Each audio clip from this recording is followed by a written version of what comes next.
Basically, nice guidance, and the demand for the product has grown dramatically. In fact, it's probably doubled since 2017. So this is a significant change in demand, and the acceptability and the patient demand for these products has grown. And the result of that is the market is not able to sustain the demand that's being placed upon it. So how is the GHA mitigating the disruption to the supply of certain HRT products? The way our medicine system works is different to the UK because obviously of the supply chain length. In the UK, most pharmacies get twice a day deliveries. Here we talk about weekly and monthly and so on. So the result is here has been that the changes, the running out has been slower because people have got more stock locally. But of course also the restart has been slower. So it's worked slightly differently.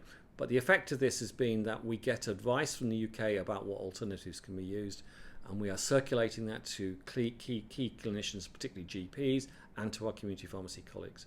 Patients get very comfortable with a particular program, it works for them, and it's really quite distressing when we can't give the one that they've got used to. The best I can say about that is we will do our best to find another one that suits, and most of them are still available, so it's a question of finding another one that works. I wish we didn't have to do it, but it's a forced change, and if a patient is getting benefit from it, I would say, go back to your GP, you're going to have to talk to them, and we will try and find you an alternative that works for you. And some patients don't work well with one thing, but they work well with another, and I'm saying that's the human condition. Well, the UK have appointed this HRT SAR. So when would you see stocks starting to meet demand so that people can have the products that they want? The information I've got is that some of the drug companies have been put under significant pressure to increase the amount of stock that's available on the UK market. Some have responded positively to that, but at the moment we're only looking at a handful of products which are not available. So I think the answer is hopefully in the next few years. The medicines market, the HRT is a sort of extreme end of the problem we've had with the medicines market for over 10 years, and it's just HRT's become the one that's sort of the point issue at the moment. So we've been having to manage problems with the supply chain for quite some time. The fact you haven't noticed is an achievement by my community colleagues and us. So the message is then that women who do need an HRT product will be able to get it, although not necessarily the one that they want. But in the UK, you can get a prescription for up to 6 months. In Gibraltar, it's only a month. Does that not add unnecessary stress to women who do need those products, particularly when they're not sure from 1 month to the other whether they're going to be able to get the one that they want? The UK, it does do that. You can get up to usually 3 months or 6 months at a time. Actually, other places don't. They actually apply a 30-day rule like we do here. So I think the answer to your question is this: the 3 prescriptions usually are issued at the same time.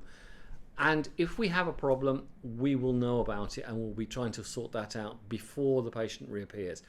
This also means that stock is distributed more equitably, so everybody gets into the same soup at roughly the same time. So we don't have huge stocks in one household and none in another. So this is about, it's about spreading the grief a bit more evenly, so that we are not, we all run out together kind of thing. And so that if it happens, it happens, but all the patients are affected at the same time. Not some people have got quite a large bathroom cabinet full and other people have got none. So the idea behind the 1 month rule is to avoid waste, and also to be fair, actually equitable distribution when medicines are in short supply. Okay, so despite shortages, in a nutshell, if women do need HRT products, they will get it. There are large numbers of products available on the market. It's more about a specific product. So for instance, I get information from London which comes through. We've had 3 reports of new medicines going off market, but also some coming back. So it's a bit of a dynamic problem. So the answer is we're trying to keep on top of it. The community pharmacists had their update on Monday. It was circulated to them all, and we are trying to keep them posted, and we're trying to keep our GP colleagues posted. And we have a committee in the GHA, the Drugs and Therapeutics Committee, that tries to take an overview of these things. We're not perfect. We're doing our best to mitigate it. We can't solve it, we can only mitigate it.